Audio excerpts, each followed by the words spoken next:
Tuhanku. Hanya Kau Tuhan yang ku percaya. Di saat aku sudah tak mampu, hanya Yesus sanggup melakukannya. Aku percaya ada mujizat. Aku percaya Tuhanku dahsyat. Perbuatan ajaib telah dikerjakannya. Aku percaya ada mujizat.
Mari jemaat kasih Tuhan tetap percaya kepada Tuhan kita.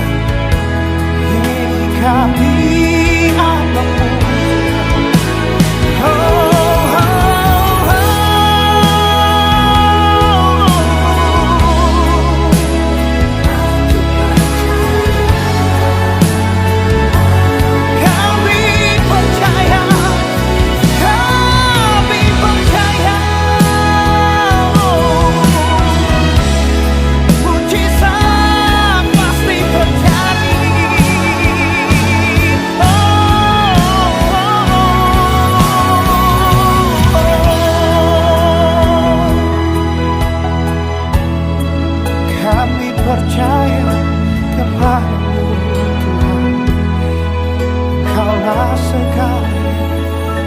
Kau kekuatan.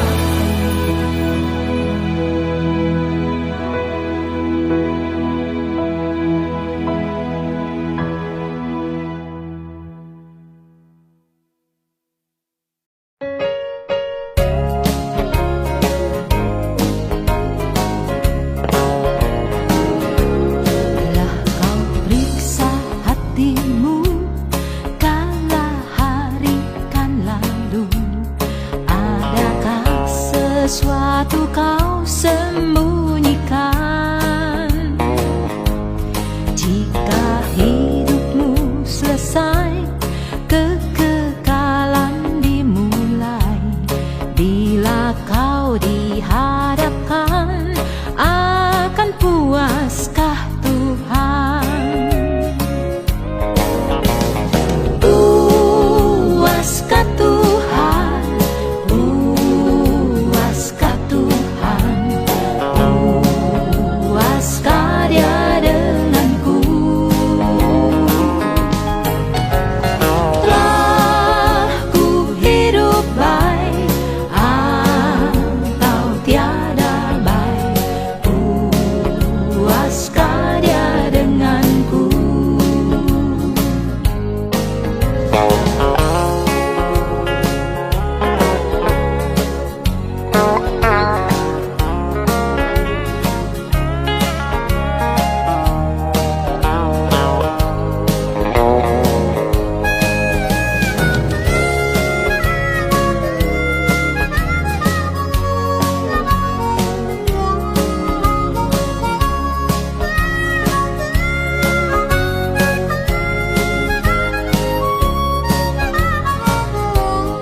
Kebenaran tak lama dalam dunia yang fana. Sebagai bunga sebentar saja kan layu. Meskipun orang kaya dan besar kuasanya, semua itu kan lalu. Puaskah Dia denganku? Puaskah Tuhan? Puaskah Tuhan? Puaskah Dia denganku? Telah ku hidup baik atau tiada baik, puaskah Dia denganku?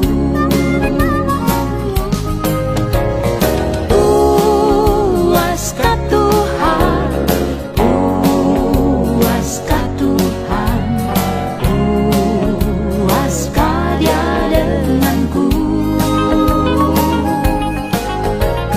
Telah ku hidup baik atau tiada baik, puaskah Dia denganku? Bila Dia datang pulang menjumpai kita semua, baginya ku sobatkah atau setru? Akan senang Tuhan nanti ataukah bersedih hati? Berimanku selalu, puaskah Dia denganku? Berimanku selalu, puaskah Dia denganku?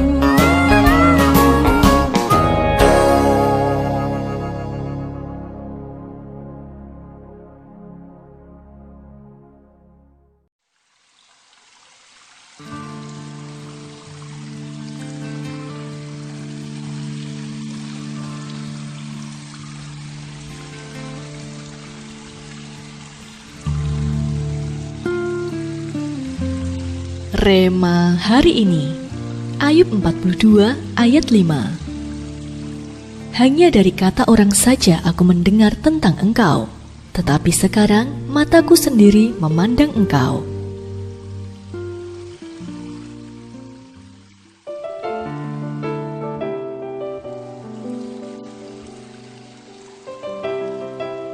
Daniel dan orang tuanya mendapati diri mereka terpaksa pindah kota karena orang tua Daniel harus menjalani pengobatan.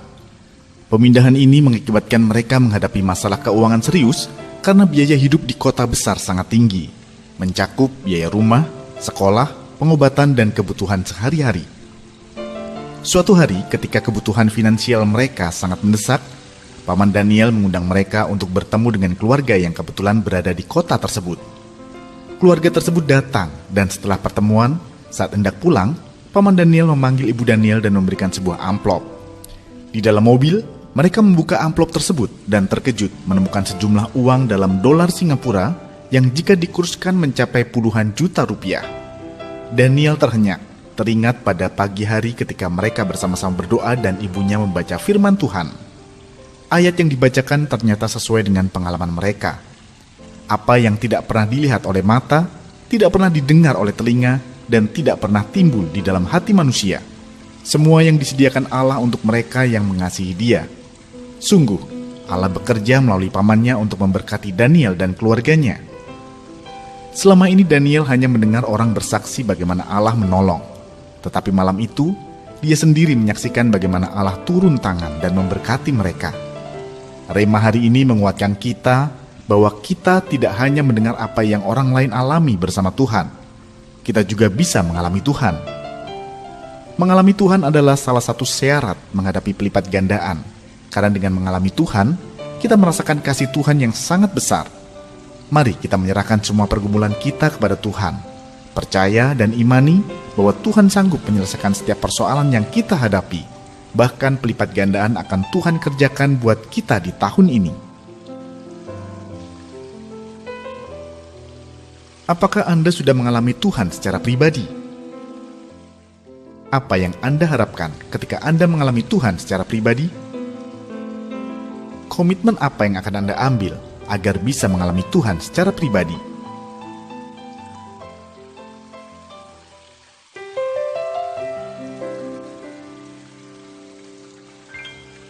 Ya Bapa yang baik, terima kasih buat firman-Mu hari ini. Kami percaya dan kami imani bahwa kami akan mengalami Engkau secara pribadi. Tolong kami Tuhan, agar kami hanya mengandalkan Engkau dalam melakukan seluruh aktivitas kami. Di dalam nama Tuhan Yesus kami berdoa. Amin. Untuk dapat mengalami pelipat gandaan yang dahsyat di tahun 2024, maka kita harus mengalami Tuhan secara pribadi.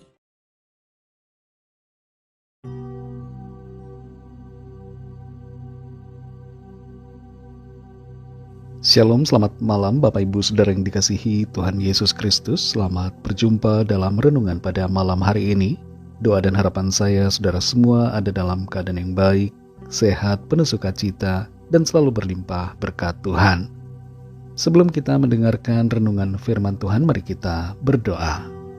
Terima kasih Tuhan Yesus, kami mengucap syukur ya Allah kami, karena Engkau baik. Tuhan sudah menuntun, memimpin kami dari pagi hingga pada saat malam ini. Karena Tuhan saja kami mampu melewati semuanya. Pada saat ini kami mau mendengar sabda kebenaran firman-Mu. Urapilah kami untuk mengerti dan taat pada kehendak-Mu. Dalam nama Tuhan Yesus kami berdoa. Haleluya. Amin. Saudara yang dikasihi Tuhan, ayat renungan kita pada saat ini terdapat dalam Hakim-Hakim 2 ayat 8 dan sampai 10.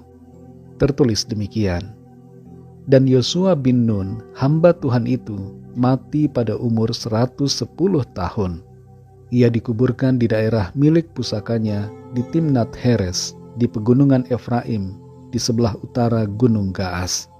Setelah seluruh angkatan itu dikumpulkan kepada nenek moyangnya, bangkitlah sesudah mereka itu angkatan yang lain yang tidak mengenal Tuhan ataupun perbuatan yang dilakukannya bagi orang Israel.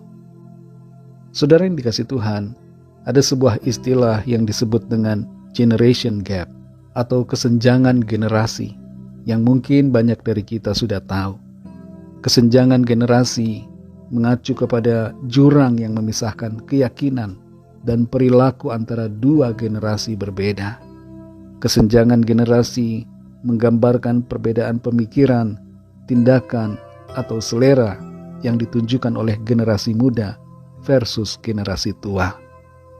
Contoh kesenjangan generasi misalnya, generasi Z cenderung lebih menyukai pesan teks, sementara generasi X lebih menyukai panggilan telepon. Contoh lainnya, generasi muda lebih suka membaca dari sumber info digital, sementara generasi tua lebih suka membaca dari buku atau sumber informasi fisik. Generation gap bisa juga terjadi dalam hal iman, khususnya bila iman pada Tuhan tidak diajarkan. Begitu juga dalam hal kepemimpinan, terkhusus bila tidak ada pendelegasian, kepercayaan, atau regenerasi. Kembali kita baca dan perhatikan dalam Hakim-Hakim 2 ayat 8-10 ini. Di situ tertulis, dan Yosua bin Nun, hamba Tuhan itu, mati pada umur 110 tahun. Ia dikuburkan di daerah milik pusakanya di Timnat Heres, di pegunungan Efraim, di sebelah utara Gunung Gaas. Setelah seluruh angkatan itu dikumpulkan kepada nenek moyangnya, bangkitlah sesudah mereka itu angkatan yang lain yang tidak mengenal Tuhan ataupun perbuatan yang dilakukannya bagi orang Israel. Ayat-ayat ini mengungkapkan adanya suatu kesenjangan generasi antara angkatan Yosua dan angkatan muda. Kesenjangan yang terjadi menyentuh hal yang sangat penting, yaitu keimanan pada Tuhan. Generasi muda disebutkan di ayat yang ke-10 sebagai generasi yang tidak mengenal Tuhan. Dan kalau kita baca di ayat 11 dan 12, di situ dituliskan, mereka meninggalkan Tuhan dan melakukan yang jahat di mata Tuhan. Yosua sebenarnya adalah pemimpin yang berhasil. Dia berhasil membawa bangsa Israel masuk ke tanah perjanjian atas pimpinan dan kuasa Tuhan. Ia berhasil membagi-bagikan wilayah kepada suku-suku Israel. Kepemimpinan dan pelayanan Yosua tidak dapat diragukan dan sangat luar biasa. Tapi ada satu hal yang dapat disebut sebagai kegagalannya, yaitu tidak ada regenerasi kepemimpinan. Kalau Musa yang berbeda umur sekitar 40 tahun dengan Yosua berhasil mendidik Yosua menjadi pemimpin baru, maka Yosua berbeda. Ia tidak menghasilkan seorang pemimpin baru bagi bangsa Israel. Setelah kematiannya, justru lahir angkatan baru yang tidak percaya dan yang meninggalkan Tuhan. Saudara yang dikasihi Tuhan, kita tidak sedang menyalahkan Yosua di sini, tapi kita mau mengambil pelajaran untuk kita terapkan dalam hidup kita. Dalam keluarga, bila kita adalah orang tua, didiklah anak-anak kita dalam takut akan Tuhan. Bimbing mereka untuk mengasihi Tuhan Yesus. Berikan teladan yang baik dan ajarlah mereka dengan firman Tuhan, serta latihlah mereka untuk beribadah. Sebaliknya, bila kita adalah anak-anak muda, belajarlah tentang iman kepada yang tua. Bacalah Alkitab, rajinlah beribadah, mencari Tuhan. Jangan biarkan pemikiran bebas tanpa Tuhan menguasai hati kita. Tugas untuk regenerasi iman dan kepemimpinan ada di tangan kita semua. Saudara dan saya adalah terang dan garam bagi dunia ini. Karena itu mari jadi berdampak. Lahirkan pemimpin dan buatlah generasi muda yang dipercayakan Tuhan pada kita, entah itu 1 atau 2 orang, menjadi pribadi-pribadi yang beriman teguh kepada Kristus. Mari kita berdoa. Terima kasih ya Bapa, kami bersyukur kepadamu Tuhan Yesus untuk berkat firman-Mu yang sudah kami dengar pada saat ini. Kami mengerti dan kami belajar dari apa yang terjadi kepada Yosua dan angkatan sesudahnya, bahwa kami perlu meregenerasikan kepemimpinan. Kami perlu mengajarkan iman kepada generasi muda. Tolong kami Tuhan, supaya kami tidak membiarkan anak-anak kecil dan generasi muda di bawah kami menjadi kehilangan arah tanpa bimbingan. Tolong kami supaya kami memperhatikan generasi muda sejak bayi, sehingga mereka mendapatkan perhatian, bimbingan, teladan, dan pengajaran iman kepada Tuhan Yesus.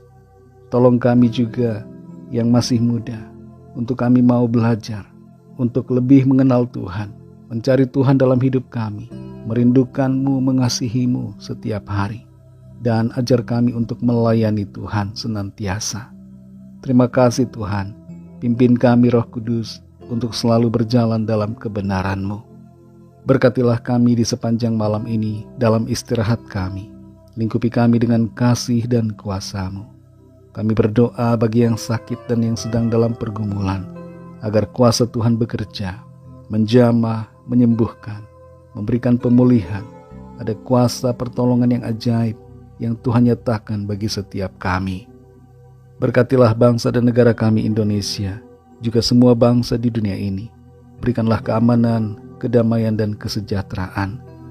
Lawatlah ya Tuhan setiap orang dari segala bangsa, supaya mereka percaya kepadamu dan menerima anugerah keselamatan. Ampuni kami akan dosa kesalahan kami, seperti kami juga mengampuni orang yang bersalah kepada kami. Berkat-Mu atas gereja-Mu, berkat-Mu atas keluarga kami masing-masing secara pribadi. Dalam nama Tuhan Yesus Kristus, kami sudah berdoa dan mengucap syukur. Haleluya.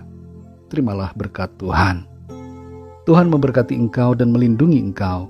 Tuhan menyinari engkau dengan wajah-Nya dan memberikan kasih karunia. Tuhan menghadapkan wajah-Nya kepadamu dan memberikan damai sejahtera. Berkat anugerah dari Bapa Surgawi, kasih karunia dari Tuhan Yesus Kristus, dalam persekutuan dengan Roh Kudus, menyertai kita semua, sekarang ini dan sampai selama-lamanya. Dalam berkat nama Tuhan Yesus Kristus. Haleluya. Amin. Puji Tuhan, saudara yang dikasihi Tuhan, saya percaya firman Tuhan menjadi berkat dan kekuatan buat saudara semua, dan Roh Kudus akan menolong saudara untuk lebih lagi memahami kebenaran firman Tuhan. Tuhan Yesus memberkati saudara semua. Sampai jumpa dalam renungan yang berikutnya. Haleluya.